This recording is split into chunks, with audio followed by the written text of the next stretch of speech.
성도 여러분, 우리는 살아가면서 예상하지 못한 순간들을 자주 마주합니다. 평범하던 하루가 갑작스러운 소식 하나로 흔들리기도 하고, 열심히 살아왔는데도 마음 한구석에는 설명하기 어려운 허무함이 밀려올 때가 있습니다. 그렇지 않나요?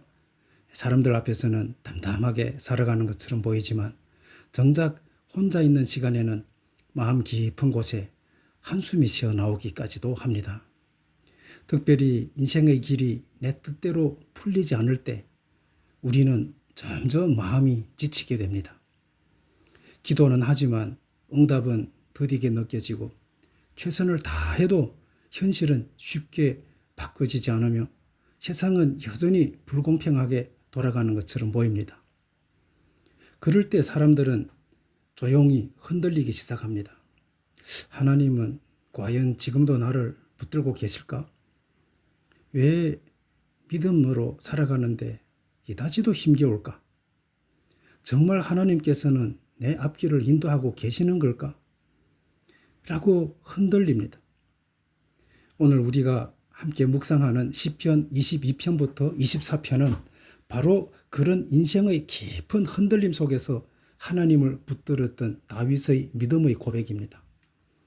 시편 22편은 버림받은 것 같은 절망 속에서도 하나님께 부르짖는 탄식의 시입니다. 시편 23편은 어두운 골짜기 가운데서도 목자 되시는 하나님의 인도하심을 노래하는 평안의 시입니다. 시편 24편은 마침내 영광의 왕 앞에 서게 되는 성리와 영광의 시입니다. 마치 이 세 편의 시는 우리의 인생 여정을 그대로 보여주는 것 같습니다. 눈물의 시간을 지나고 하나님의 손에 붙들려 걸어가며 마침내 영광의 문 앞에 서게 되는 우리의 믿음의 길인 것 같습니다. 오늘의 말씀을 통해 지친 영혼은 위로를 얻고 흔들리던 믿음은 다시 굳게 세워지는 하나님의 은혜가 있기를 축원합니다. 첫 번째로 시편 22편의 말씀을 통해 우리는 하나님께서 우리의 탄식을 외면하지 않는다는 것을 깨달을 수 있습니다. 시편 22편은 너무도 절박한 외침으로 시작됩니다. 나의 하나님, 나의 하나님, 어찌하여 나를 버리셨나이까? 라고 시작합니다. 다윗은 지금 완전히 하나님께 버려진 것 같은 고통 속에 있었습니다. 기도해도 하나님이 침묵하시는 것 같았고 눈물로 부르짖어도 하늘문이 꽉 닫혀 있는 것처럼 느껴졌습니다. 여러분, 우리도 마찬가지로 이런 시간을 지날 때가 있습니다. 아무리 기도해도 문제가 해결되지 않고 아무리 믿음으로 살려고 애쓰는데도 삶은 더욱 무겁게 느껴질 때가 있습니다. 그럴 때 마음속에는 말 못할 외로움이 밀려오게 되지요. 그러나 중요한 것은 다윗은 이러한 절망 속에서도 하나님께 부르짖기를 멈추지 않았다는 사실입니다.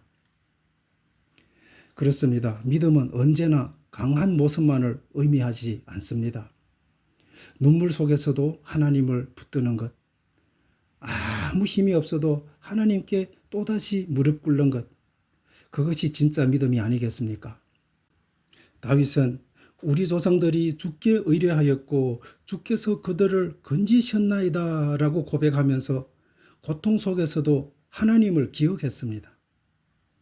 지금은 캄캄해 보여도 하나님이 과거에 자기 백성을 버리지 아니하셨다는 사실을 붙들고 있었던 것입니다. 여러분, 우리도 힘들수록 지나온 은혜를 기억해야 하지 않을까요? 우리의 인생을 뒤돌아보면요, 하나님은 단 한 번도 우리를 완전히 버리신 적이 없었습니다. 넘어질 때는 붙들어 주셨고, 울 때는 위로해 주셨고, 길을 잃었을 때 또 다시 인도해 주셨습니다. 그래서 시편 22편은 결국 탄식으로 끝나지 않습니다. 후반부로 갈수록 분위기가 바꿔집니다. 절망이 찬양으로 바뀌기 시작합니다. 나는 회중 가운데서 주를 찬송하리이다 라고 고백합니다. 이것이 믿음의 신비로움입니다. 환경은 아직 완전히 바뀌지 않았지만 하나님을 바라보는 심령이 다시 살아난 것입니다. 여러분, 하나님은 자기 백성의 눈물을 절대로 헛되게 두지 않으신답니다. 오늘의 탄식은 언젠가 반드시 찬양으로 바뀌게 될 것이라는 것을 꼭 기억하시기를 바라겠습니다. 두 번째로 우리는 시편 23편을 통해 하나님은 우리의 선한 목자가 되신다는 것을 깨달아야 합니다. 시편 23편은 성경 가운데 가장 많은 사랑을 받는 말씀 중 하나이지요. 다윗은 하나님을 향해 이렇게 고백합니다. 여호와는 나의 목자시니 내게 부족함이 없으리로다. 목자는 양과 함께 살아가는 사람이지요.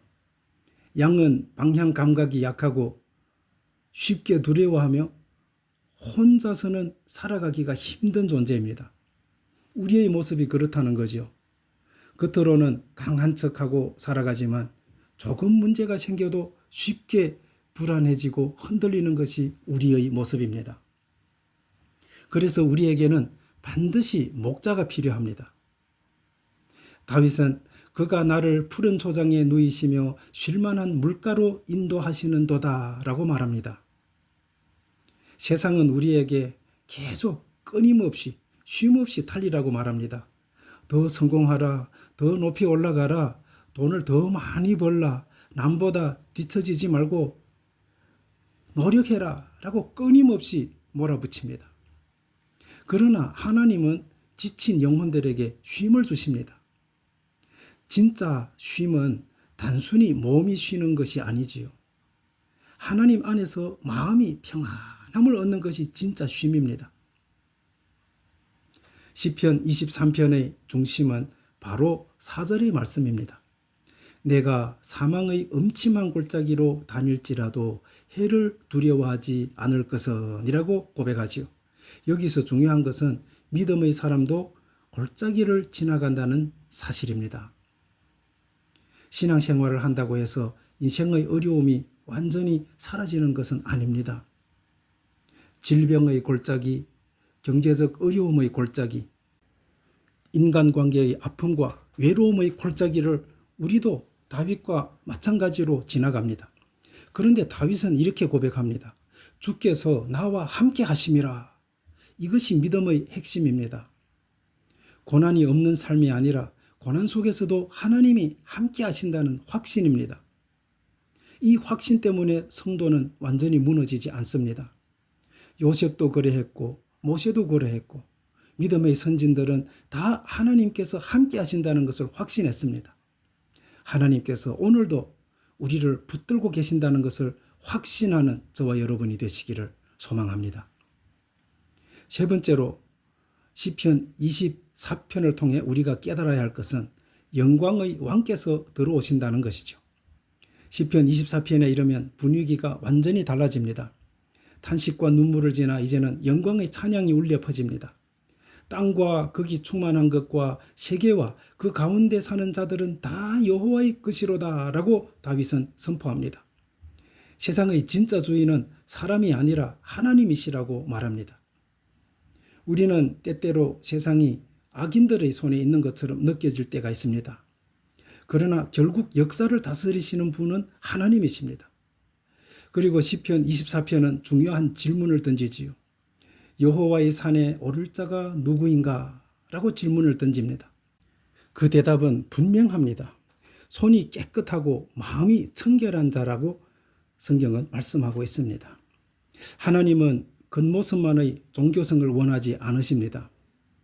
예배당 안에서만 거룩한 척하는 신앙이 아니라 삶 속에서 정직하고 깨끗하게 살아가는 믿음을 원하십니다. 직장에서도 가정에서도 사람을 대하는 태도 속에서도 하나님은 우리의 중심을 보고 계십니다. 그리고 마지막으로 시편 24편은 장엄하게 선포합니다. 영광의 왕이 들어가시리로다. 영광의 왕으로 오신 주 예수 그리스도는 우리 마음에 영원히 계시며 우리와 영원히 함께 하신다는 것을 꼭 믿으시길 바라겠습니다. 세상의 왕들은 시간이 지나면 다 사라집니다. 권력도 돈도 명예도 영원한 것이 없습니다. 그러나 하나님은 영원한 왕이십니다.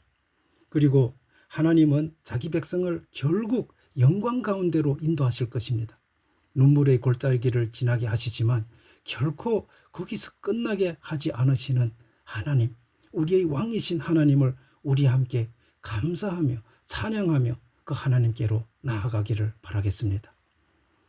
여러분, 오늘 시편 22편부터 24편은 우리에게 아주 중요한 믿음의 길을 보여줍니다. 첫째, 하나님은 우리의 탄식과 눈물을 들으신다는 것입니다. 둘째, 하나님은 사망의 음침한 골짜기에서도 선한 목자로 우리와 함께 하신다는 것입니다. 셋째, 하나님은 자기 백성을 결국 영광 가운데로 인도하신다는 것입니다. 지금 혹시 힘든 시간을 지나고 계십니까? 기도해도 응답이 없는 것처럼 느껴집니까? 그러나 하나님은 침묵 속에서도 여전히 일하고 계십니다. 오늘도 우리를 푸른 초장으로 인도하시고 끝까지 붙들고 계십니다. 그러므로 낙심하지 마십시오. 탄식은 결국 찬양으로 바뀌고 눈물은 결국 영광으로 바뀌게 될 것입니다. 우리의 선한 목자 되시며 영광의 왕이 되시는 하나님께서 끝까지 우리와 함께 하실 줄 믿습니다. 우리 함께 기도하겠습니다. 사랑과 은혜가 풍성하신 하나님 아버지, 오늘도 시편의 말씀으로 우리의 영혼을 위로하시고 붙들어 주시니 감사합니다. 오늘 말씀처럼 하나님께서 우리의 탄식과 눈물을 외면하지 않으심을 믿게 하옵소서. 사망의 음침한 골짜기를 지날 때에도 선한 목자 되신 하나님께서 우리와 함께 하심을 잊지 않게 하옵소서. 지친 영혼을 푸른 초장으로 인도하시고 낙심한 마음을 다시 일으켜 세워 주옵소서. 또한 우리의 삶이 하나님 앞에 정직하고 깨끗한 삶이 되게 하시고 영광의 왕이 되시는 하나님만 높이며 살아가게 하옵소서. 오늘도 우리의 삶을 붙드시고 끝까지 인도하실 하나님께 감사드리며 예수 그리스도의 이름으로 기도드립니다. 아멘.